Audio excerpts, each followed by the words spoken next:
Hey, so what is the purpose of the Supreme Court in the United States? The Supreme Court of the United States primarily serves to resolve disputes over the meaning of the law or different interpretations of the law.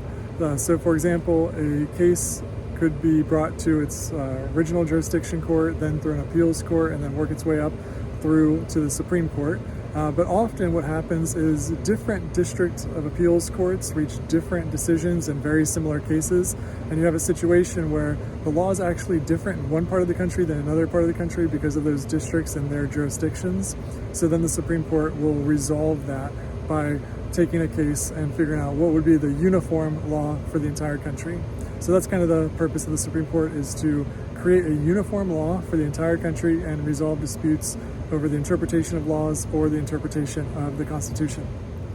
And that leads to questions over what kind of case would the Supreme Court take. You might hear on like some TV show or something, someone says, we're going to appeal this all the way to the Supreme Court. But that's not really what is possible in most cases. The Supreme Court is asked to take many more cases every year than they can possibly fit into their docket, their caseload. So they have to choose, and most cases get rejected. So what kinds of cases would get picked? One is when there's a conflict. As I mentioned, if the districts of appeals courts reach different conclusions, that creates a conflict in different parts of the country, and that would be something that the Supreme Court might take, or a case that they think is highly important they might take. And when they decide to take a case, they issue a writ of certiorari, or sometimes just called cert for short. Certiorari says that they are going to take the case. So again, only a minority of cases get picked by the Supreme Court.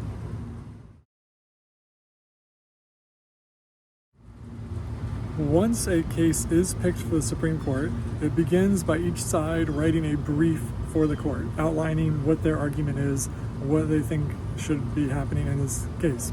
Now, each side can also be represented by amicus briefs, amicus curiae briefs. This is a friend of the court brief.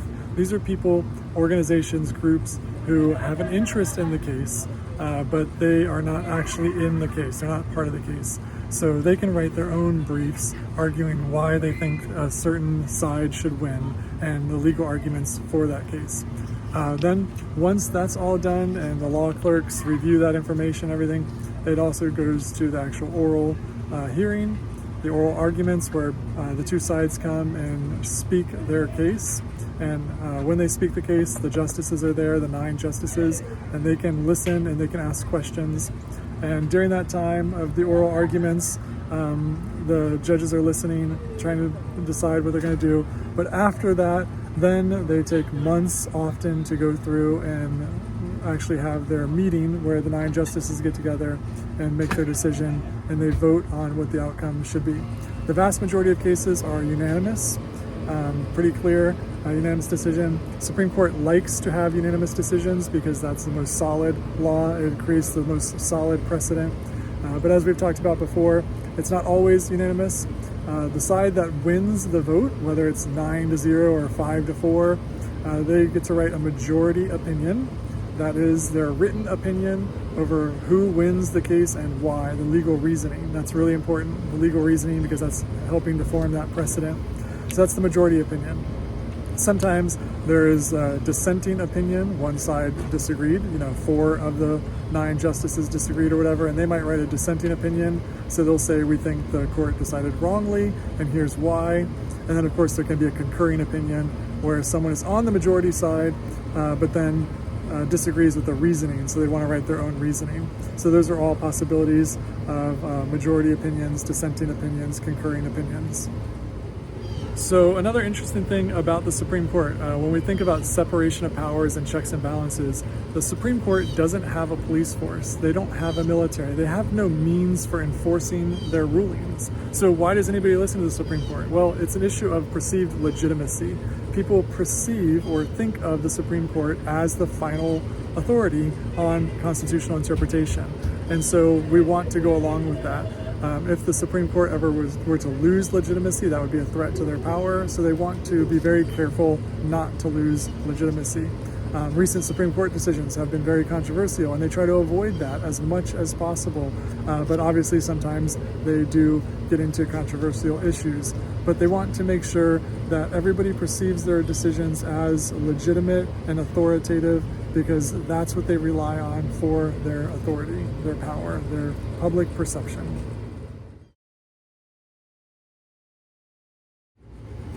Now, how does somebody get onto the Supreme Court?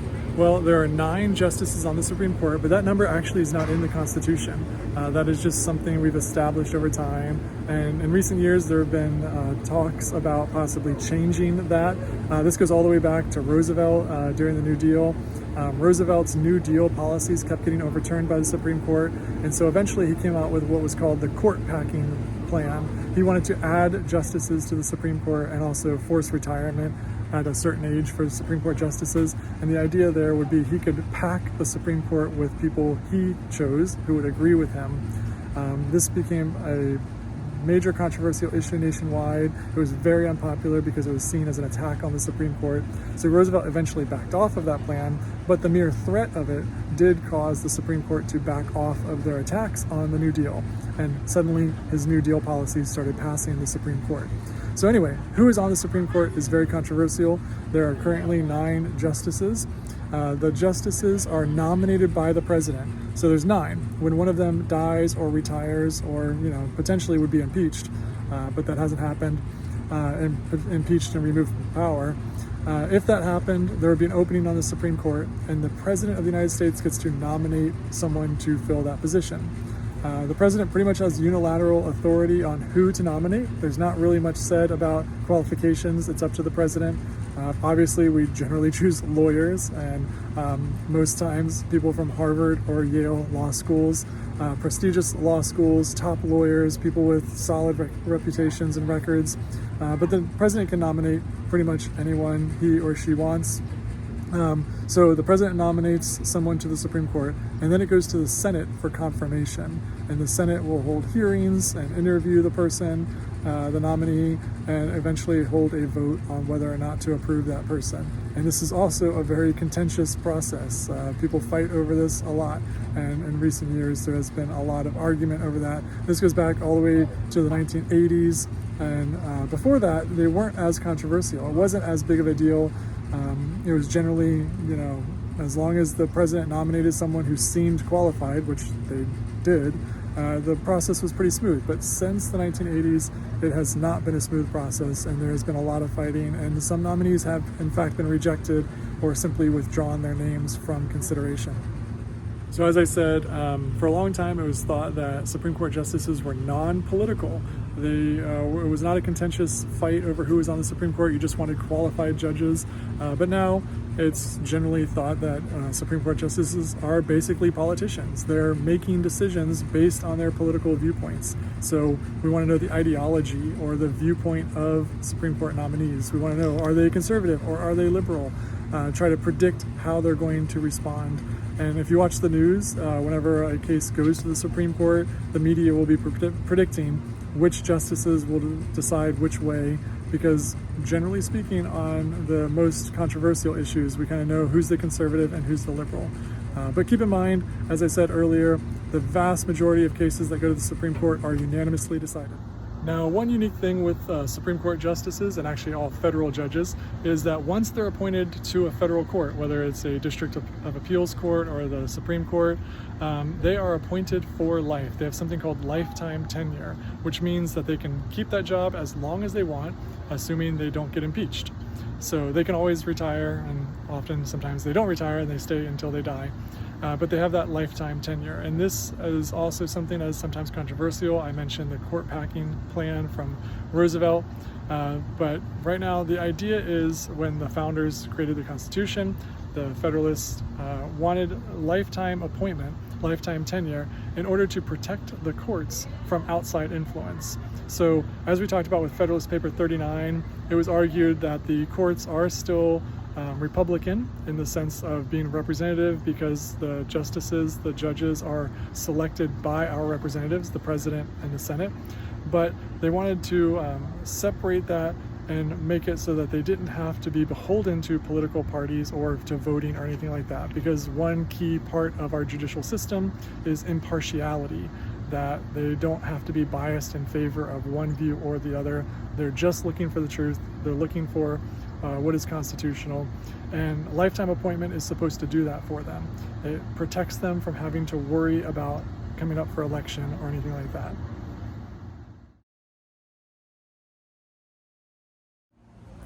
So two important terms to understand are judicial restraint and judicial activism. So judicial restraint is the idea that courts generally should want to defer to the elected bodies, the president and of course the Congress who passed the laws, only if something goes clearly against the Constitution or violates our rights should the courts get involved and want to change that.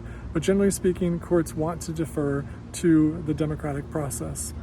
Judicial activism is that idea that sometimes judges are political and they do want to get in, they want to push society in a certain direction that may or may not be strictly according to the Constitution, but is according to their personal values. So the term judicial activism will be thrown around a lot today, and it's often just used by, say, conservatives when a decision is seen as liberal, or liberals when a decision is seen as conservative. But that's what judicial activism is, the idea that judges are being activists, not strictly adhering to the Constitution, but trying to push society in a preferred direction. Another issue with judicial philosophy that gets into activism and stuff like that is how should we interpret the Constitution? There are some judges and some law professors who will argue for what's called a living document interpretation. And that's the idea that we can update or modify our interpretation of the Constitution to fit changing times. And then there's an originalist idea, which says that we should always seek to interpret the Constitution based on what it would have meant when it was written. Now, one thing that sometimes people get confused about is they'll say that originalists must interpret the Constitution as it might have been interpreted in the 1780s, but that's not really true, because it's interpreted as it was written when it was written. And of course, with amendments, those things were written often many years after the original Constitution was drafted. So they would be interpreted when those amendments were written. And then of course, interpreting laws, you would not interpret a law based on when the country began, but when the law was written. So that is the idea of originalism, that we're trying to get to the meaning of what the authors of the document, whether it's a law or the Constitution, what they meant when they wrote it. That's originalism.